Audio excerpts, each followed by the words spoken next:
This is Steve Robbins. Welcome to the Get It Done Guys, quick and dirty tips to work less and do more. Job hunting is a horrible, soul-sucking experience for everyone. But if you have even a slightly non-traditional career path, it's even worse. It's as bad as getting an Oreo ice cream cake for your birthday and having to offer everyone else a piece before you get your half. The problem, of course, is industrialization.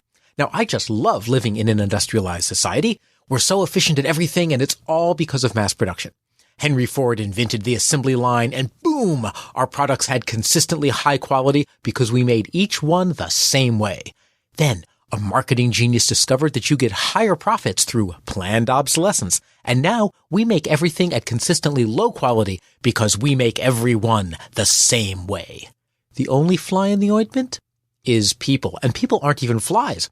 Not only that, but those pesky people don't all behave the same. They blather on about individual differences and wanting to bring their whole selves to work. Hogwash.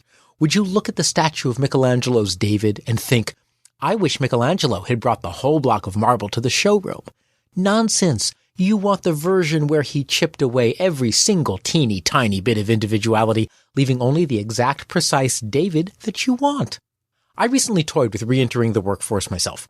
I've alternated between entrepreneur, self-employed executive coach, senior management curriculum designer, consultant, and speaker for many, many years. We call that focus. That's in quotes, by the way, in case it didn't come across. But despite looking like a manly man version of Michelangelo's David, I didn't know where to start. I consulted Deborah Feldman, JobWiz Executive Coaching, about my quandary. How do you approach a job search as a jack of many trades in a world that's looking for single-focus specialists? Stop being you. My concern was wanting to be me. I'm an executive coach, entrepreneur, speaker, curriculum designer. Oddly, Monster.com turned up 0 job listings looking for executive coach, entrepreneur, speaker, curriculum designers. Now, many of us define ourselves. I'm a web designer. I'm the smart one. I'm a good communicator. I'm a merchandising procurement specialist.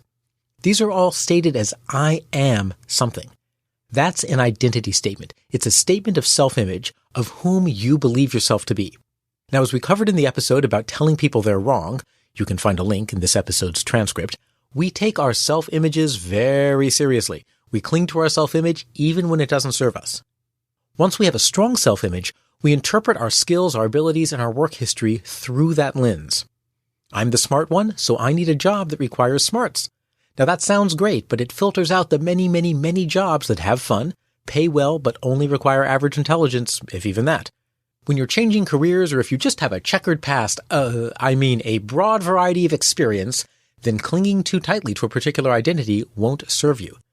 Deborah suggests instead, think of yourself in terms of capabilities and characteristics. Not, I'm the smart one, but I can be a genius at doing X, Y, or Z. In my case, not, I'm a smart executive coach, but I can effectively bring out the best in a person or team, both professionally and personally.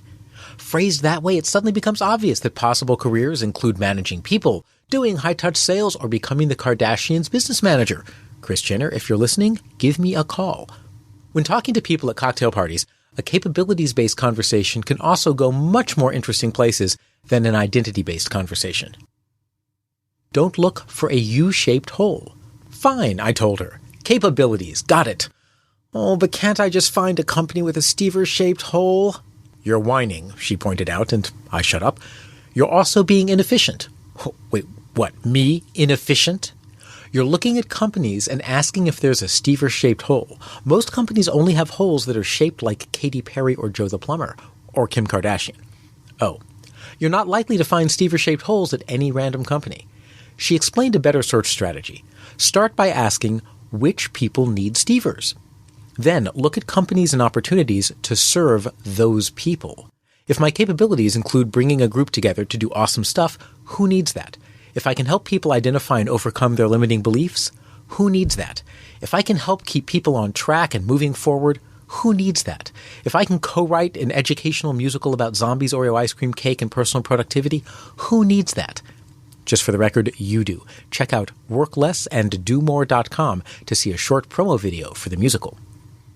Of course, my list of all the things that are awesome about me is several pages long. I began to despair. There's too much. I can do strategy, team building, professional development, and educational comedic performing. There's no one who wants all of that. And surprisingly, she agreed. And she pointed out that I'm asking the wrong question.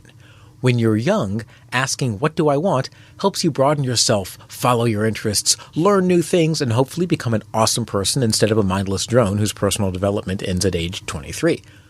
Once you have some experience, however, it's unlikely that you'll be able to use all of it at once. Deborah suggested changing the question from what do I want to do to what am I willing to let go of? And that question is brilliant. Because even though I want to do many things, I'm willing to let go of an awful lot to make room for something better. I thanked Deborah for her help, because that last question really did it. It turns out that I'm willing to let go of my reputation around entrepreneurship, life coaching, and career coaching, but not my love of learning and teaching, or my love of business and strategy, or my desire to have a big impact on the world, or my love of having a manly man body that can metabolize an Oreo ice cream cake in one sitting. I'm revamping my coaching practice around a new specialty.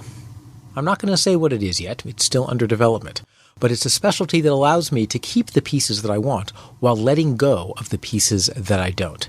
Because at the end of the day, what I need is an audience that can get the most value from my skills, that's a fit for my skill set, and I'm willing to let go of the other areas of my practice.